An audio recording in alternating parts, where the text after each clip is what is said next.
روزے کو کمال تک پہنچانے کے لیے 4 چیزوں کو چھوڑنا ہوگا. 4 چیزیں اگر ہیں، نہیں ہیں تو مبارک، ہیں تو چھوڑنا ہوگا. میرے نبی نے فرمایا جو شراب پیتا ہے اس کا روزہ اوپر نہیں جاتا ہے.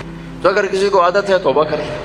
پھر شرابی تو تھوڑے ہیں، جو ماں باپ کا نافرمان ہے اس کا روزہ اوپر نہیں جاتا ہے. یہ بہت زیادہ ہیں. ماں باپ کی نافرمانی تو جنگل کی گھاس کی طرح پھیلی ہوئی ہے. شاید ہی کوئی خوش قسمت ماں باپ ہوں گے جن کی اولاد ان کی آنکھوں کی ٹھنڈک ہوگی، ورنہ آج کل اولاد سینے کا کانٹا بنے ہوئے ہیں اور کانٹے کی طرح چبھے ہوئے خنجر کی طرح کاٹ رہے ہیں. ماؤں کو روتے دیکھا ہے، تڑپتے دیکھا ہے. ماں باپ کو، مجھے ایک باپ کہہ رہا ہے، باپ میرے علاقے کے زمیندار فوت ہو گئے، پرانا تعلق، میرا پتر اگے سڑدا پہ ہوئے تو میں دعا نہ کرے سا بچ گیا. ہاں میرے سامنے بیٹھ کے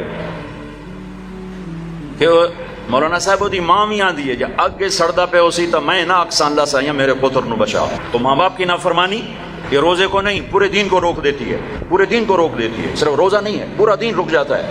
ایک صحابی علقمہ رضی اللہ تعالیٰ عنہ، ان کی بیگم کا پیغام آیا ہے کہ میرے خامن مر رہے ہیں، کلمہ نہیں پڑھا جا رہا. صحابی جن کے بارے میں اللہ کہتا ہے کلن وعد اللہ الحسنى، میرے محبوب تیرا ہر صحابی جنتی. وعدہ، وعدہ کیا ہے؟ وعدہ.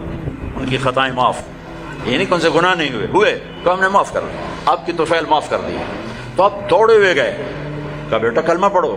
کہا جی نہیں پڑھا جا رہا، بول رہے ہیں کلمہ نہیں پڑھا جا رہا. آپ نے پوچھا ماں باپ میں کون ہے؟ کہا جی ماں. آپ نے پوچھا ناراض ہے؟ کہا جی ناراض ہے. ہم بڑھو، وہ آ گئیں. تو آپ نے پوچھا علقمہ کی ماں تم ناراض ہو بیٹے سے؟ کہا جی ناراض ہو. کیوں ناراض ہو؟ اب وجہ سننا، آج کل کی وجہ نہیں، وجہ سننا. کہ یا رسول اللہ میرا بچہ بہت نیک ہے، رات کا اٹھنے والا تھا، دن کا روزے والا تھا، لیکن مجھ سے بات بدتمیزی سے کرتا تھا، سخت لہجے میں بولتا تھا. مجھے اس کا دکھ ہے، اس نے اپنی زبان سے میرا دل توڑا، زخمی کیا. اللہ اللہ. آج کی طرح نہیں کہ ماں باپ کو دھکے دیے جا رہے ہوں، گالیاں دی جا رہی ہیں، صرف اتنا کہ یہ مجھے بدتمیزی کے ساتھ مجھ سے بولتا تھا. تو آپ نے کہا معاف کرو گی؟ کہ میرا جی نہیں چاہتا. آپ نے کہا میں آگ لگا دوں اس کو، پھر سفارش کرو گی؟ کہ نہیں اتنی تو ناراض نہیں کہ آگ میں جلتا دیکھو.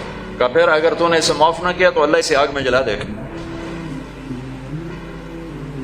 کہا اچھا میں معاف کرتی ہوں، میں معاف کرتی ہوں. آپ نے کہا بیٹا کہو لا الہ الا اللہ. تو ان کی زبان سے نکلا لا الہ الا اللہ اور جان نکل.